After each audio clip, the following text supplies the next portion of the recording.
안녕하세요. 저 국민대 주당입니다.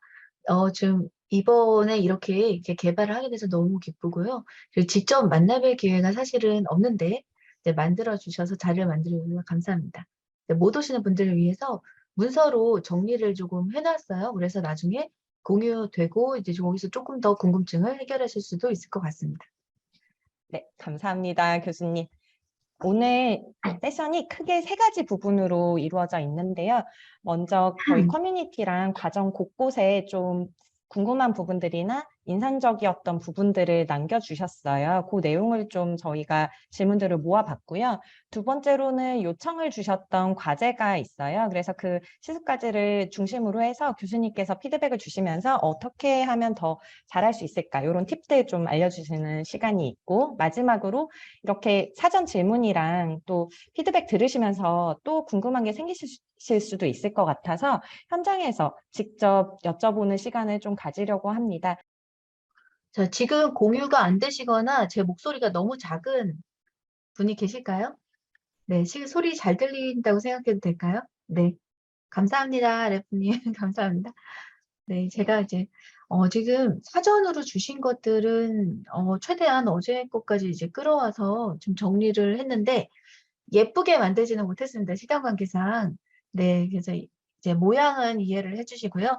일단 첫 번째 좀 미리 나왔던 얘기를 순서대로 제가 좀 정리해 보겠습니다. 키오스크 도입을 예시로 들어 주셨는데 MZ가 비대면을 편애한다보다는 인건비 절감 측면이 가능하다, 강해 보인다.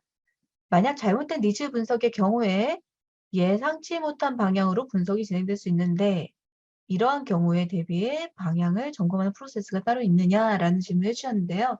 사실 제가 이제 전체적인 질문이랑 애당초에 SK에서 이거를 개발하기로 하신 목적이나 이런 걸 들었을 때 아, 진짜 많이 다르다라는 생각은 많이 했습니다. 그리고 뭐 예를 들어 화학공학을 하신다든가 뭐 에너지를 하신다든가 이렇게 다른 분야에 계신데 이걸 굉장히 열심히 하시는 분들이 계셔서 놀라기도 했습니다. 일단 회사에서 제가 이 SK뿐만 아니고 다른 제조나 뭐 IT 회사들에도 이 교육과정 개발을 하는데요. 근데 여기가 가장 전문적으로 지금 하셨고 실제로 이제 지금 교육을 받으시는 부분이나 이런 것들도 전문적입니다. 그래서 지금 사실 내용 자체는 난이도가 아주 낮지 않고 상당히 높은 편이다라고 일단 이해를 해 주시면 좋을 것 같아요. 자, 요 질문 자체에 이제 중요한 여러 가지가 있는데요. 잘못된 니즈 분석일 경우에 예상치 못한 경우 방향으로 갑니다. 좀 크게 말씀을 드리면 니즈 분석 중요하는데 니즈 분석도 중요하지만 니즈라는 것은 결국 모든 전 지구에 있는 사람을 대상으로 한 니즈를 우리가 분석할 수는 없거든요. 그래서 어떤 특정의 니즈가 될 수도 있고 일부의 니즈일 수도 있기 때문에 니즈 분석을 잘못했을 경우에는 굉장히 넓은 범위에서 잘못된 결과로 초래할 수가 있지만 니즈 분석이 다는 아니다라는 부분이 있습니다. 자, 일단 요거는 바탕에 깔고 가야 되는 부분이고요. 인건비 절감 측면은 굉장히 강합니다. 기본적으로 기업에서 하는 거는 이익을 얻기 위한 거기 때문에 당연히 인건비를 절감을 해야 되는데 키오스크 도입이라는 거는 인건비 절감도 있지만 키오스크를 사용하는 사람들의 어떻게 반응하는지를 정보를 수집하는 경향도 있고 그다음에 여기에서 이제 즉각적으로 데이터가 수집이 되므로 지금은 안 되지만 추후에 보면 여기에서 주로 많이 선택되는 점심에 많이 선택되는 메뉴, 저녁에 많이 선택되는 메뉴 이런 식으로 해서 그것을 나중에는 실시간으로 메뉴나 재료나 이런 전체적인 유통이나까지 관계되는 시스템을 만들 수도 있는 굉장히 키오스크는 단순화되기보다는 굉장히 다양한 정보들 얻을 수 있는 중요한 매체입니다. 그래서 MZ 세대가 비대면을 편애한다는 거는 MZ의 기본 이제 특성이나 니즈의 하나로 이제 되어 있는 아이디어인데요. 이제 잠재적 니즈를 파악하는 단계가 반드시 필요하다라고 하는데 여기서 기술이나 어떤 신기술이나 신제품이나 서비스를 도입할 때 잠재 니즈를 파악하는 게 중요합니다. 일단 저는 이걸 라이브를 들어오지 않는 분을 위해서 작성을 해 놨기 때문에 어떻게 보면 제너럴한 답변을 써 놨습니다. 하지만 제가 지금 구두로 설명드릴 때는 조금 더 넓게 설명을 드릴게요. 특별히 시간을 내서 와주신 분들을 위해서요. 그래서 일단은 이제 여러분들이 이걸 진짜 잘하려고 한다고 하면 기본적으로 기업에서 UX 관점에서 이걸 이제 새로운 서비스나 이런 걸 고민할 때는 전체적인 기술적인 로드맵이나 이런 걸 먼저 두고 거기에서 이제 나와야 되는 기술 혹은 개발된 순서의 기술에 의해서 나올 법한 제품의 서비스에 라인을 하나 더 만들어 놓죠. 그리고 그중에 니즈, 뭐 사회적인 문제, 환경 이런 것들을 통해서 하면서 거기에 잠재적 니즈라는 항목을 하나 더 둡니다. 저희가 만약에 이런 거를 개발하는 데 있어서 뭐 이런 이제 키오스크가 신제품이라고 하면 신서비스라고 하면 그런 여러 가지 레이블을 단 조건들이 갖춰져 있고 그중에서 기업은 이제 선택을 하는 거죠. 약간 이제 교육 과정에서는 일부를 얘기하기 때문에 당연히 이런 질문이 나올 수가 있고 중요한 질문입니다. 어떻게 보면 핵심적인 질문을 잘 하시고 계시는 거고요.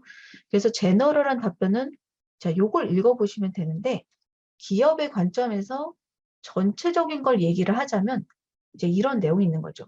저는 지금 전체적인 걸 설명하기 때문에 오히려 이해가 어려우실 수 있습니다. 하지만 여러분이 이 수업을 이 정도로 진지하게 보신 분들이라면 이해를 쉽게 하실 수 있으리라 생각해서 전체 형태를 이제 말씀드렸습니다. 이제 MZ가 가장 특징적으로 보여지는 것 중에 하나는 이제 전화 통화보다는 문자나 톡을 선호한다라는 부분이 있기 때문에 그게 굉장히 강하게 드러나거든요. 여러 조사에서.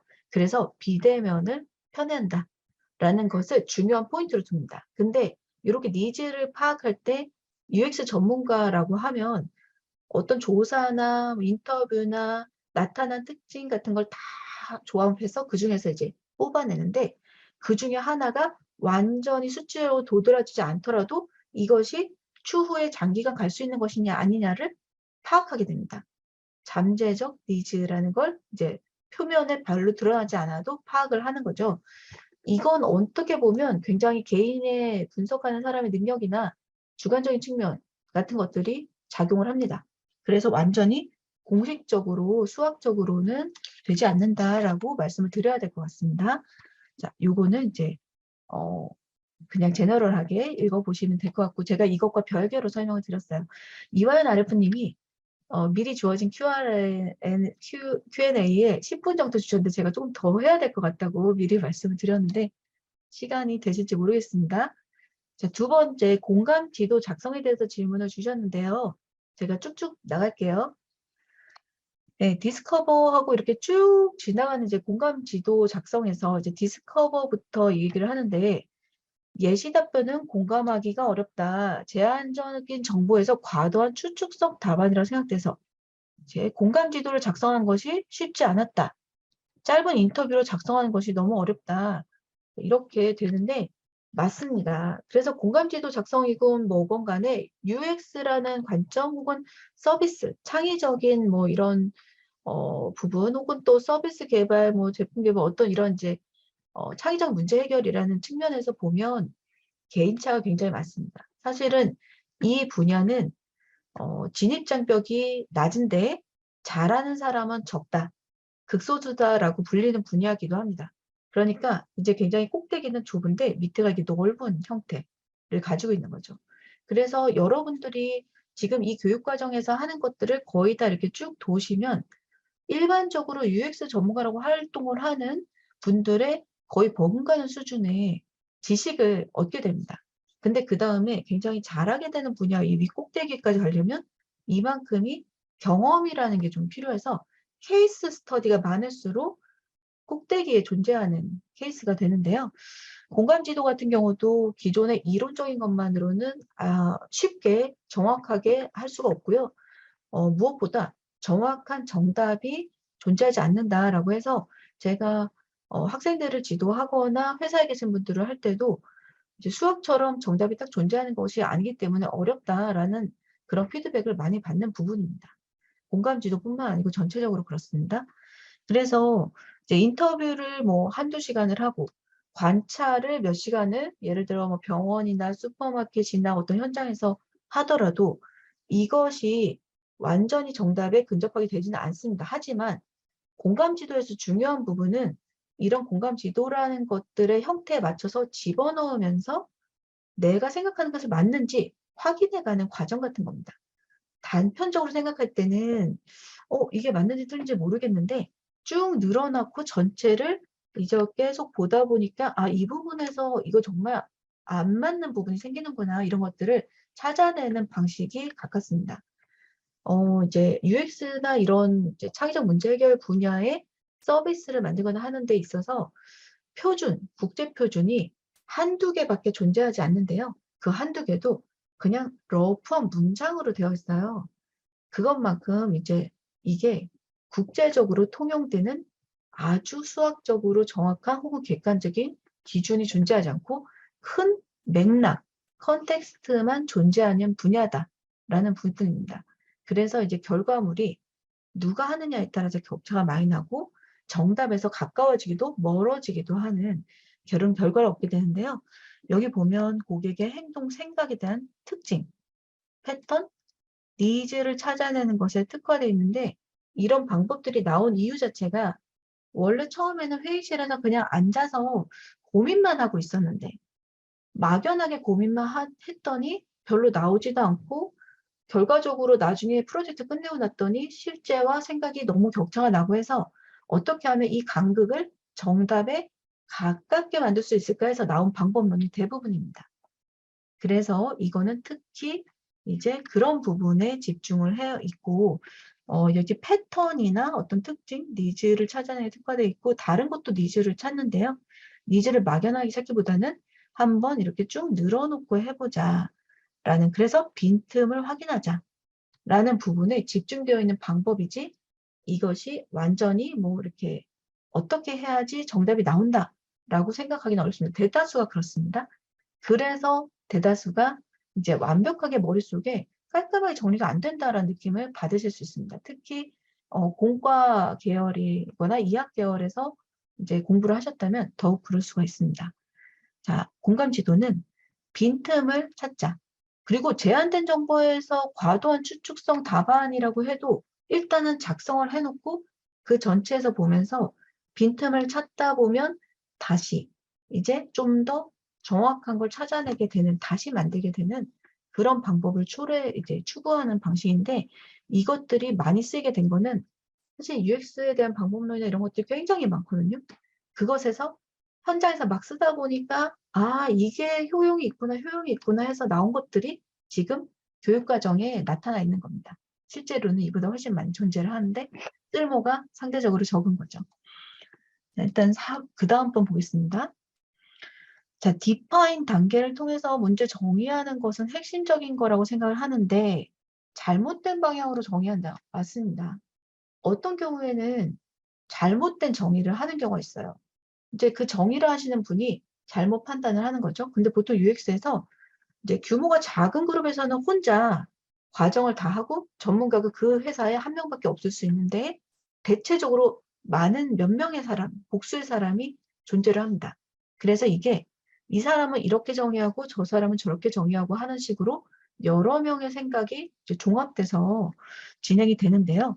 문제 정의가 잘못됐다면 디스커버 단계에서 나열한 문제에 대해서 우선순위를 다시 설정을 해야 되는데 가장 큰 문제는 디파인이 잘못됐다는 것 자체를 모르는 경우가 있을 수가 있습니다. 그럼 결과적으로 뒤에까지 갔다가 또 다시 돌아야 되거든요. 기본적으로 이 단계는 이렇게 계속 도는 그런 형태를 가지고 있긴 합니다. 맨 앞으로 갈지 두 번째로 갈지는 진행되다가 발견하는 시점에 따라 좀 달라지긴 하는데 정확하게 프로젝트가 제대로 되려면 사실은 몇 번 돌아야 되는 게 거의 현장에서는 일어나는 일이긴 합니다. 그래서 어느 시점에 잘못됐다는 걸 판단을 하면 디스커버에 가서 다시 우선순위를 결정을 해야 됩니다. 그런데 우선순위도 잘못할 수가 있지만 어느 정도 수준 이상의 전문가가 모여 있다라고 했을 때는 대체로 문제가 발견됐기 때문에 우선순위를 다시 설정함으로써 디파인이 제대로 되는, 교정이 되는 경우가 대다수입니다.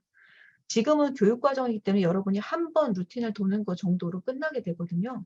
그런데 현장에서는 반복돼서 루틴이 여러 번 돌게 될 수밖에 없다라고 이해를 해주시면 되고 또 사례도 찾아봤고 해결을 진행한 사례도 찾아봤는데도 없다는 정말 새로운 케이스가 있을 수가 있고요.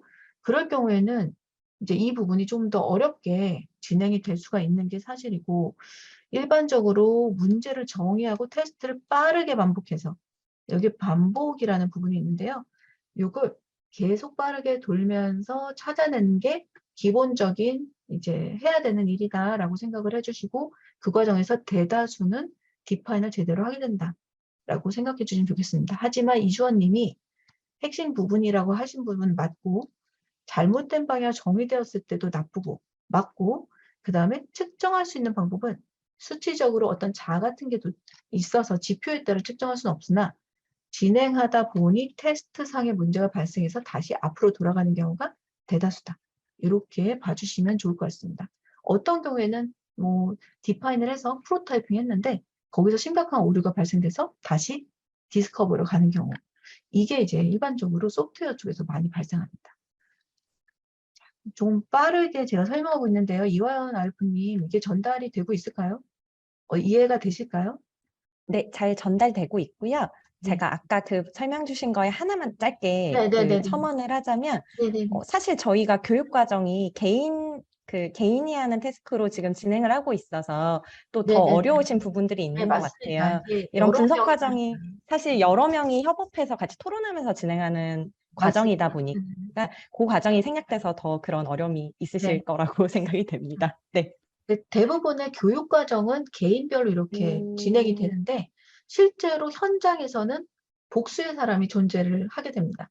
보시면 뒤에 뭐 이제 메모지에 써가지고 그걸 막 붙여서 뭐 서로 이제 여기서 어떻게 우선순위를 정하 이런 것도 있는데, 이게 다 이제 복수의 사람이 하는 경우가 대부분인 거죠.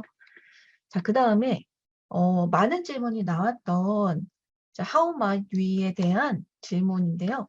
어떻게 해야 되는지 개념이 이해가 안 된다. 그 다음에 여기에서 어느 정도로 브로드와 내로우를 잡아야 되는지를 모르겠다. 굉장히 정확하게 질문하신 겁니다. 그래서 저는 굉장히 진짜 진지하게 공부를 하셨구나, 대단하다라고 생각을 했던 부분이고요.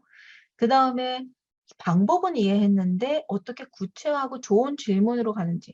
맞습니다. 이거는 전문가들도 잘못된 질문을 할 때가 있고요.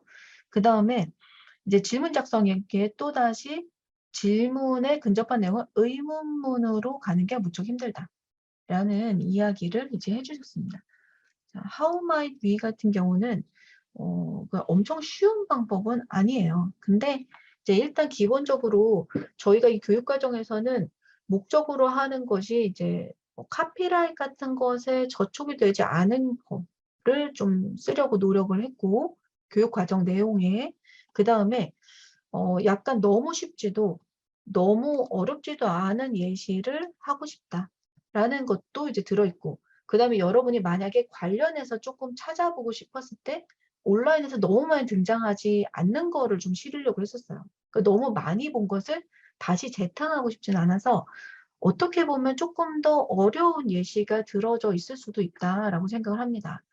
일단 기본적으로 How might we는 P&G에서 처음에 이제 하셨는데, P&G에서 비누를 만들 때 요게 제일 좋은 케이스긴 해요.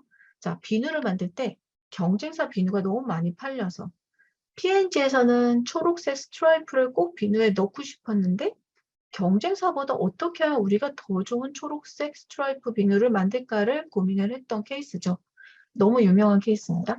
자, 그런데 여러분도 한번 생각해 보시면 더 좋은 초록색 스트라이프 무늬가 들어간 비누라는 거는 너무나 애매한 주제인 거예요. 초록색 스트라이프는 디자인이고, 더 좋은 게 초록색 스트라이프 넣는다고 디자인이 좋아진다고 할 수도 없고, 그 다음에 경쟁사에 비해서 이렇게 했을 때 이 비누가 대체 뭐가 좋은지를 생각하다 보니까 해답이 안 나와서 방법을 바꾼 거죠. 어떻게 하면 우리가 경쟁사보다 더 상쾌한 비누를 만들까? 그래서 거기에서 How might we가 나왔는데, How might으로 그냥 해결이 되는데, 우리 내부에서, 우리 회사에서 혹은 우리 여러 명이라는 개념을 좀 더 넣어서 How might we가 된 거죠. 결국 질문을 할 때는 어떤 문제, 자, 경쟁사의 어떤 것보다 보통 대체로 회사에서는 우리가 더 좋은 걸 해야 되는데 더 좋은 걸 할 때는 경쟁사가 예를 들어 굉장히 속도가 빠르면 우리는 더 속도가 빠르다. 이렇게 쉽게 할 수 있잖아요. 근데 이 비누의 케이스처럼 경쟁사보다 더 상쾌한 느낌을 줄 수 있을까? 이런 식의 질문을 하는 게 질문의 시작입니다. 그냥 수치적으로 더 용량이 큰 거, 더 속도가 빠른 거, 이런 거를 질문하는 것보다는 어떻게 보면 상쾌하다는 건 느낌인데 비누가 상쾌하거나 비누가 깨끗하게 닦이는 건 비누의 좋은 특성이 있잖아요. 비누가 깨끗하게 닦이냐는 진짜 닦이는 그런 이제 세척력에 대한 지수를 올리면 좀 해결이 되는데 비누가 상쾌하다는 건 조금 더 모호한 거죠. 이 약간 모호한 목표를 향해서 질문을 던지는 게 How might we의 시작입니다. 항상 성공하는 건 아니고요.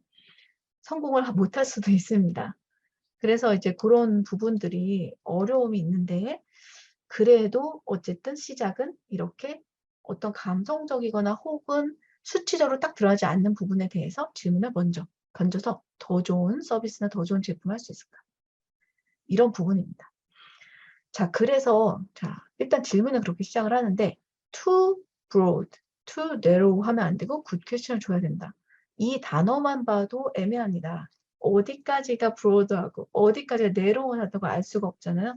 근데 예를 들어 아까 같은 질문 narrow가 조금 더 쉬우니까 narrow를 먼저 하겠습니다. too narrow라고 하면 자, 예를 들어 SK텔레콤이라고 합시다. 그러면 자, SK텔레콤에서 5G를 서비스를 하는데 5G 서비스의 타사에서는 몇 개의 기지국을 가지고 몇 대 어떤 대역에 뭐를 하는데 우리는 어떻게 하면 더 빠른 5G를 줄까? 이거는 좀 너무 too narrow하다고 하는 질문입니다. 우리는 어떻게 할까가 질문인데 뭐든 할 수 있거든요. 근데 이 정도 구체적인 건 안 되고 타사에서는 이런 정도의 속도를 뭐 혹은 타사에서 느낄 때는 동영상을 받을 때 뭐 약간 이제 조금 느리다는 느낌을 받는데 우리는 동영상을 다운받을 때 조금 빠르다는 느낌을 줄까? 정도가 too narrow하지 않은 질문입니다. 그 차이를 이해하실까요? 그러니까 몇 기지국의 개수나 대역의 폭이나 개수나 이런 것보다는 조금 빠르다, 조금 느리다, 조금 뭐 이런 정도의 것이 조금 모호함을 포함하는 게 too narrow하지 않는 겁니다. 그러면 이걸 빠르게 하는 방법이 기술적으로 몇 가지가 존재할 수 있고 또 UX적이나 디자인적으로 빠르다고 느껴지게 할 수 있는 방법이 있습니다. 예를 들어 실제로 속도는 더 빨라지지 않았는데 화면상으로 뭔가를 보여줘서 빠르다고 착각하게 하는 방법. 그 다음에 이제 뭐 여기가 이렇게 서비스를 하는 데서 무슨 틱톡틱톡 이런 소리가 나는데 우리는 그 소리를 이렇게 바꿔서 조금 더 빠르게 느껴지게 한다든가. 어떻게 보면 이거는 이제 트릭인데 사람들이 느껴지는 속도를 생각하는 거기 때문에 여기에서 이런 것들을 제한할 수가 있죠. 그래서 어떻게라고 하는 거에 대해서 범위가 아이디어의 범위도 늘어나는 겁니다. How might we는 무슨 문제 해결을 할 때 창의적으로 아이디어를 많이 내게 하는 방법이기 때문에 정답을 찾기보다는 아이디어를 발산하게 하는 거거든요. 그래서 원래 비누 회사에서 초록색 스트라이프가 넣은 비누 이렇게 물어봤을 때는 아이디어가 몇 개밖에 나오지 않았는데 실제 그 현장에서 상쾌한 비누를 할 때는 어떻게 해야 되지? 라고 했을 때는 향을 주자. 닿았을 때 차갑게 느끼는 소재를 넣자. 뭐 이런 식으로 아이디어가 막 쏟아진 거예요. 그러니까 이 아이디어의 개수 자체는 거의 10배 이상의 아이디어가 나온 거죠. 그래서 이 방법이 많이 이 회사에서 P&G에서 쓰이다가 여기에 계신 분들이 뭐 이제 쓰는 방법을 아이디어에서 쓰다가 아이디어에 계신 분이 구글로 이직을 하면서 정말 광범위하게 쓰이게 된 특히 소프트웨어 IT 회사에서 이런 방법입니다. 자, 그럼 too broad한 거는 무엇이냐? too broad한 거는 해결하기 어려운 수준의 혹은 너무 broad한 거. 예를 들어 세계에서 여기 보면 이런 거 있죠. 세계에서 가장 빠른 5G를 뭐 제공하려면 어떻게 해야 되지? 약간 이런 거입니다. 그러니까 이건 약간 너무 브로드해서 여기에 대한 아이디어를 내는 게 가능은 하지만 조금 너무 러프하게 나올 수 있다라는 겁니다. 자, 그래서 이게 이제 모두의 마음에 와닿지 않을 수는 있으나 일단은 이제 요 정도로 설명을 드려야 될 것 같고요. 제너럴하게 교과서적으로 설명하면 지금 아래 같은 이제 답변을 드릴 수가 있습니다. 그리고 여기서 좀 중요한 부분은 이제 요런 거 좀 어려워요. 불편해하는 니즈를 담아야 된다는데 소비자의 니즈를 담아야 된다는 자체가 너무 어렵거든요. 그래서 질문을 긍정적으로 표현하는 것이 중요하다라는 포인트에서 조금 가면 좋을 것 같습니다. 소비자가 좀 더 빠르게 다운로드한다 느끼려면 어떻게 해야 되지? 약간 이런 식으로 긍정적인 표현을 많이 써서 아이디어를 많이 나오게. 그리고 아이디어는 엉뚱하게 나와도 된다가 여기에서 이제 주어진 기본 개념입니다. 대체적으로 창의적 문제 해결은 엉뚱한 아이디어도 굉장히 이제 환영하는 쪽에 있습니다.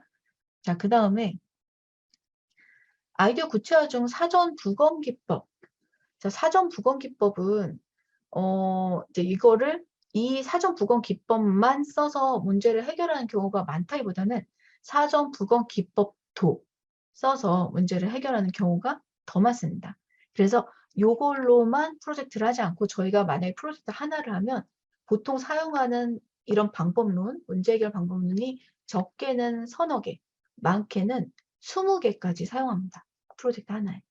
자, 그래서 사전 부검 기법에 대해서 조금 더 모르겠다라고 했을 때 한번 직관적으로 알려면 이거는 이불킥하는 케이스. 여러분들이 밤에 자려고 누웠는데 이불킥하는 케이스가 생기잖아요. 그래서 내가 그때 이렇게 했으면, 내가 이렇게 했다면, 내가 이렇게 했으면 이거. 예를 들어 밤에 야식을 먹고 자려고 누웠는데 내가 혹은 아침에 체중을 쟀다가 내가 어저께 요것만 이런 생각을 하는 케이스가 사전 부검 기법에 맞습니다. 그래서 이제 이 사전 부검 기법 같은 경우에 여기에는 이제 이 사례가 대표적인 사례이기 때문에 지금 이제 여기 들어가 있는데요. 한번 읽어보시면 좋을 것 같고 이게 이제 어디에 좀 많이 쓰이냐면 뭐 증권가라든가 이제 금융을 다루는 곳에서 가장 나쁜 케이스를 상정하고 역으로 산출을 해서 문제점을 먼저 파악하는 방식을 쓰는 케이스들이 있고요. 근데 저희 같은 경우에 제가 아까 이제 이불킥하는 거라고 말씀을 드렸는데 저희 같은 경우도 저희가 실패를 했다고 가정을 하고 하는 과정을 겪습니다. 어떤 경우냐면 예를 들어 이제 키오스크를 뭐 어디에다가 어느 이제 패스트푸드에다 설치했을 때 이렇게 그 키오스크 설치할 때 실패했다. 라고 해서 그럼 실패했을 때 왜 실패했을까? 그 패스트푸드는 패스트푸드임에도 불구하고 어르신이 가장 많이 이용을 하는 곳이었다. 그래서 어르신들이 이걸 못 써 가지고 이제 키오스크가 너무 어려워서 뭐 이렇게 거꾸로 가는 거예요. 그러면 이게 가다 보면 어르신이 왜 이걸 못 쓰지? 어르신이 왜 못 쓰느냐 보니까 어르신들은 이제 디지털 기기에 뭐 약하고 글자가 너무 작았고 하면서 글자를 크게 해야 되는구나. 그림을 넣어야 되는구나. 눌러야 된다는 걸 지시문을 넣어야 되는구나. 이렇게 해서 이제 찾아내는 방식입니다. 이불킥도 마찬가지입니다. 중요한 회의가 있는데 늦었어요. 그래서 밤에 누워서 내가 왜 늦었지? 아침에 내가 첫 번째 알람이 일어났을 때 일어나지 않았으면 늦었고 이런 식으로 저희가 이제 생각하는데 그게 늦었다는 걸 가정하고 이제 거꾸로 가는 거기 때문에 저희는 사전 부검 기법은 하진 않고 대체로 밤에 누웠을 때 일어난 일을 시간순으로 짚어보죠. 이게 거꾸로 프로젝트에서는 거꾸로 이제 미리미리 짚어보는 형식이다. 이렇게 하는 겁니다. 자, 그래서 이게 실제로는 좋은 일이 있었는데 이상하게 잘 안 된 회사가 있어서 상황을 가정하고 9개월 후에 망했을 때 '내가 뭐뭐만 했으면 지속했을 텐데.'라는 가정하에 이제 회의를 한 거죠. 그래서 이제 프로젝트 초기에 미리 '프로젝트가 실패로 끝났다.'라고 가정하고 하는 겁니다. 이건 그래서 프로젝트를 해결하는 직접적인 방법은 거의 되지 않는데 프로젝트를 하기 전에 사전에 문제 지점을 다 파악을 하고 그 부분을 피해가는 그런 방법으로 유용하게 쓰입니다. 그리고 복잡하다고 생각되거나 해결 방안이 잘 떠오르지 않는 그런 케이스에 처음에 이거를 좀 점검식으로 하면 유리하게 작용을 할 수 있거든요. 근데 대체로 많이 쓰진 않고 여기 보시면 자문위원단을 불러라고 되어 있는데 이게 왜 그러냐면 이제 각 분야에 관계된 분야에 전문가를 불러놓고 찾는 과정을 선행으로 하기 때문에 이제 전문가가 아닐 경우에는 사실 이전에 우리가 이불킥을 하는 이유는 지난 다음에 알기 때문에 이불킥을 하는 것처럼 전문가 아니면 사전에 이 문제 지점 못 찾을 수도 있습니다. 네.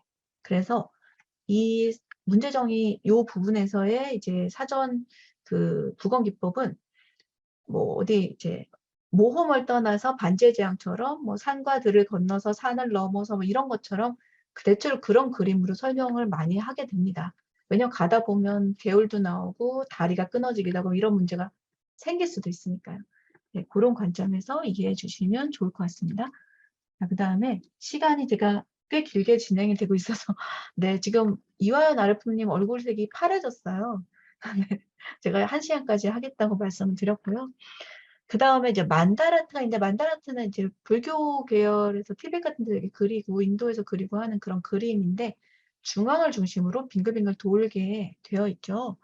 가장 어려웠던 부분 이제 개혁이 님이 굉장히 질문 많이 해주시는 분인데요. 감사합니다. 만다라트와 우선순위 맵이다. 핵심 목표가 주변 세부 목표 8개를 만들어야 되는데 결국은 핵심 목표 1개가 잘 작성해야 되는데 맞습니다. 제가 이제 조금 답답증을 부활시킬 수 있는 답변을 드려야 되는데요. 개인차가 굉장히 커요. 학생 100명에게 시킨다고 하면 대학이서든 대학원이든 회사에서든 이 핵심 목표를 정확하게 관통하는 분이 계시고 그렇지 않은 분이 계십니다. 그래서 요거는 개인차가 존재를 합니다. 그런데 여러분들 정도로 이제 어느 정도 성공 이상을 하신 분들의 경우에는 대체로 핵심 목표를 근접하게 잡으시는 경우가 많습니다. 대학생보다는 훨씬 정확도가 높죠. 문제 프로젝트가 있을 때 혹은 문제가 있을 때 핵심 목표를 정확하게 잡으시는데 요게 만약에 틀려도 만다르트도 같은 개념입니다. 왜냐하면 창의적 문제 해결 방법은 대체적으로 진행을 하면서 문제점을 찾아 나가서 교정하는 과정을 목표로 하기 때문에 이걸 쭉 이렇게 돌리면서 핵심 목표가 잘못된 것 같아. 왜냐하면 내가 이쪽 부분 지금 커서가 보이시나요? 이쪽 한쪽 부분은 내가 잘 채울 수 있는데 이쪽 부분 채우기 너무 어렵네? 이 핵심 목표 자체가 쏠린 거 아니야? 이런 식으로 찾아내기 위해서 이게 이제 정 방향으로 뻗어나가게 되어 있는 거거든요. 이렇게 하다 보니 이쪽으로 너무 치우치면 핵심 목표 자체가 조금 다른 내용으로 들어와야 이게 정사각형 형태가 되겠구나라는 아이디어를 얻게 하는 그런 방법입니다. 자, 그래서 이거 위대한 개발자라는 핵심 목표 자체가 조금 이상하니까 취업 성공이라는 좀 더 직관적인 그림을 보겠습니다. 취업 성공이라는 핵심 목표가 있는데 여기에서 어떤 것들이 있느냐 했을 때 요 각각의 것들은 대체로 쉽게 나옵니다. 그러면 핵심 목표를 내가 잘 선정을 못했더라도 만약에 하나를 선정을 해서 핵심 목표가 만약에 정답이 여기 A라는 게 있는데 내가 한 거는 A 대시 대시예요. 혹은 B예요. 그래서 핵심과는 거리가 떨어져 있다 하더라도 그것과 된 걸 하다 보니 이거 약간 벗어난 게 아닌가 이렇게 하는 걸 원래 목표로 하는 방식입니다. 그런데 사실 그러면 다 똑같아요. 뭐 디스커버 해서 디파인 해가지고 딜리버 해서 디벨롭 해서 이 과정도 사실은 같은 목표를 갖고 있고 어떻게 보면 정확한 핵심 목표와 우선순위를 찾기 위한 방법이고 공간 지도도 어떤 니즈와 이런 것들을 통해서 정확한 주제와 우선순위를 찾기 위한 방법입니다. 만다라트도 그렇고 How My We도 하다 보니 이 중에 문제점은 어디에 존재하고 거기서 우리가 뭘 해야 되고 하면서 가장 핵심적인 뭔가를 거기서 찾아내게 되거든요. 결국은 문제점을 찾고 우선순위를 정하는 거는 거의 대부분 모든 방법론에서 갖고 있는데 방법이 조금 다를 뿐입니다.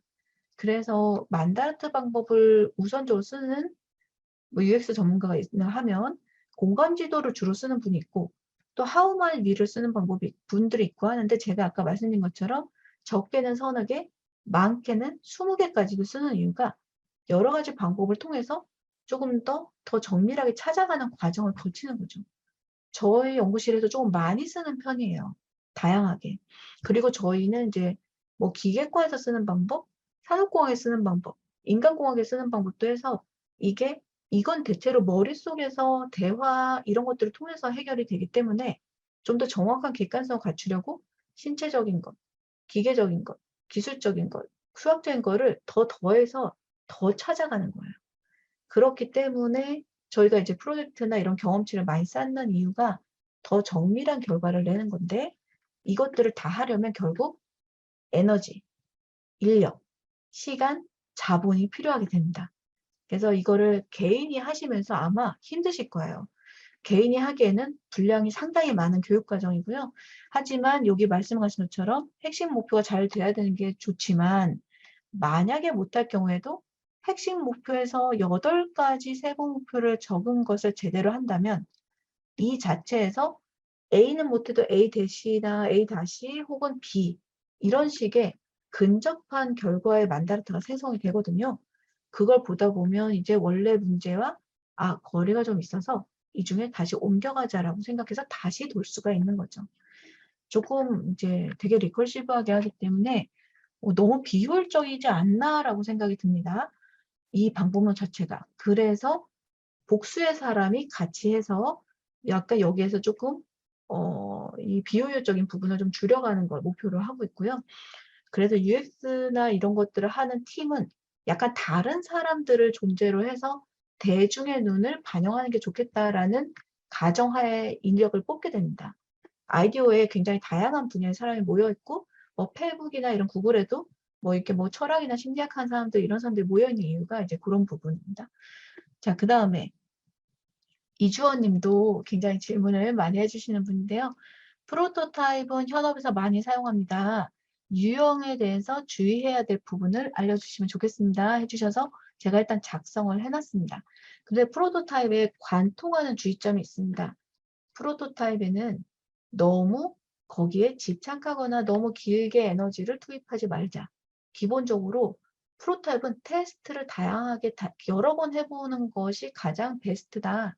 라는 쪽입니다. 대체로 이런 툴이나 아니면 이런 방식이 그렇게 여러 번 이제 하게끔 되어 있기는 합니다. 그런데 이제 실제로 하다 보면 굉장히 집중을 하게 돼서 계속 거기에 몰입해서 하게 되거든요. 하지만 처음 가정이 틀리면 프로타입 역시 틀리게 되기 때문에 다시 앞으로 가야 돼서 과도한 에너지를 쓰게 됩니다. 그래서 최근에는 사실은 이 부분에서는 되게 린하게 하는 회사들이 많기 때문에 아마 안 그러실 것 같아요. 근데 대체적으로 네. 그리고 여기 지금 김규철 님이 질문에 사전 부검 하게 되면 굉장히 많이 나올 것 같다고 하시는데 맞습니다. 저희가 이불킥하는 과정을 보면 회의에 늦었다만 해도 10건 정도가 중간에 나와요. 차를 놓쳤다 이런 것들 막 나오거든요. 내가 이렇게 늦을 바엔 차를 이를 안 닦고 나올 걸도 있고 이런 식으로 나오기 때문에 초기에 사전 부검을 하면 문제점이 막 등장을 해서 굉장히 재미있게 초기에 문제를 제안하고 할 수 있는데 주의사항이 있습니다. 문제점을 잘 발굴했다 생각했는데 반지의 제왕이 길을 걷는데 다리가 끊어질 수도 있었지만 사실은 다리가 끊어지지 않는 우리가 모르는 새길이 있었을 수도 있다. 라는 잘 파악을 못한 사전 부검이 있을 수도 있고 이게 사전 부검이 100%라고 생각했을 때 이제 안 될 수 있고요. 지금 제가 채팅창을 보고 이제 중간에 뛰어넘었는데요. 네, 여기 신영님이 어려워요라고 해주셨습니다. 네, 김규철님이 만다르트 가장 좋았다고 하시는데 만다르트를 좋아하시는 분과 싫어하시는 분이 계세요. 네, 이게 이제 약간 MBTI에 따라 좀 다르긴 하더라고요. 네, 약간 이렇게 메모나 이런 거 되게 많이 이렇게 해주시는 분들 있잖아요. 꼼꼼하게 노트 필기도 하시고 만다르트 되게 재미있게 작성하시는 분들이 있습니다. 다이어리 꾸미기 하시는 분들도 그렇고요. 네, 굉장히 노트 잘 쓰실 것 같아요. 그 다음에 잘 안 돼도 옮겨가자. 네, 이게 반복을 해야 좋은 결과가 나옵니다. 그래서 쭉 가실 때 너무 여기에 정확하게 나는 정답을 찾겠어라지 않는 생각을 하는 게 좋습니다. 프로타입도 마찬가지고요. 네, 여기 제가 답변을 이렇게 드렸습니다. 여기 보시면 이제 페이퍼 프로토타입부터 쭉 있는데 대체로 시간이 많이 걸립니다. 프로토타입 하실 때. 그래서 러프하게 하는 게 굉장히 중요하고 핵심 포인트 위주로 해서 핵심적인 걸 잡고 그 다음에 세부 항목을 잡아가는 식으로 반복하는 거가 굉장히 중요합니다. 그래서 저는 막 이제 생각하면서 말로 막 여기 써 있지는 않는데 말로 하거나 아니면 페이퍼도 굉장히 러프하게 그냥 막 그려서 대충대충 낙서식으로 하는 거를 일단은 하게끔 합니다. 왜냐하면 대다수 이제 뭐 전문가도 그렇지만 학생들도 자꾸 블루프린트나 비디오 뭐 디지털 이런 걸 하고 싶어 해요. 시간이 드는 거를 굉장히 하고 싶어 하는데 결국 끝까지 시간을 잔뜩 쓰고 다시 해야 되는 경우가 대부분이거든요. 그래서 러프하게 해야 됩니다. 다른 부분도 너무 집착하지 말자라고 이야기 드리고 싶고요. 자, 그다음 페이지로 가겠습니다. 과제 피드백. 네, 여기 지금 시간이 길어서 이제 이화연 RF님 얼굴색이 원래 파랑이었는데 지금 보라색으로 바뀌었거든요. 그래서 이제 정희곤 M님이 이 주차 과제에서 이렇게 하셨는데 어렵다라고 이제 이야기를 해주셔서 제가 여기 과제 피드백으로 작성을 해놨습니다. 신청 사연은 How much 위 질문에서 이제 어렵다. 내가 너무 단편적으로 생각하냐라고 반성을 하셨다고 했는데 반성하실 필요는 없습니다. 이제 다시 말씀드리지만 정답이 없어요. 근데 예를 들어 이제 요게 지금 답변 제가 썼으니까 조금 러프하게 제너럴한 답변 조금 더 추가를 하면 많이 나오는 게 중요합니다. 그래서 아이디어를 내가 한번 던져보자는 마음으로 질문을 조금 많이 해보는 게 이제 되게 좋고요. 그리고 이 how much 위가 들어있어서 여러 명이 하는 걸 목표로 하기 때문에 사실 혼자 하려면 질문이 되게 단편적으로 나올 수밖에 없습니다. 네, 맞습니다. 김규천님. 그래서 이제 정의원 매니저님께서는 단편적으로 하신 건 아니고요. 혼자 하셨을 때는 사실 이 정도면 괜찮은데 제가 그래도 여기에 작성을 답변을 드렸습니다. 이제 읽어보시면 좋을 것 같고요. 네, 답변이 많아서 매니저님이 이렇게 질문하신 거에 대해서 답변을 제가 길게 썼습니다. 네, 너무 열심히 해주시는 것 같아서 개인적으로 감사를 드리는 마음에서 이제 길게 작성했습니다. 네, 이화연님, 이화연 RF님, 제가 일단은 답변을 너무 잡아놓으신 10분에 비해서 길게 했어요. 네. 아닙니다. 너무 말씀을 너무 좋은 내용을 말씀해 주셔서 너무 감사한데 저희가 아쉽게도 시간이 조금 네네네. 지금 이제 넘는데 업무로 가셔야 되니까, 네, 네. 한 3시 네. 정도까지는 네네네. 저희가 빠르게 진행을 하면 어떨까요? 네네네네. 그래서 네. 제가 일단 주어진 거는 답변을 여기까지 제가 봐서 네. 정리를 해왔습니다. 네. 네, 또 감사합니다. 파일은 드리겠습니다. 네, 그래서 예쁘지는 않지만, 네네. 아유, 아닙니다. 저희가 그 영상과 함께 편집해 가지고 여러분들이 좀 오늘 시간 안 되셔서 못 오셔서 아쉬워하신 분들이 꽤 계셨거든요. 그래서 네, 같이 확인하실 수 있도록 잘 공유하도록 하겠습니다. 너무 감사합니다, 교수님. 네, 혹시 들으시면서 지금 채팅으로도 말씀을 주셨는데 네네. 조금 더 궁금한 점이 생겼다 하시는 부분들이 있으실까요? 지금 교수님 어렵게 시간 내서 와 주셨는데 지금 식사도 못 하시고 저희 이 아, Q&A 세션에 원래 참여를 잘 해 안 주셨습니다. 먹었으면 했어요. 네.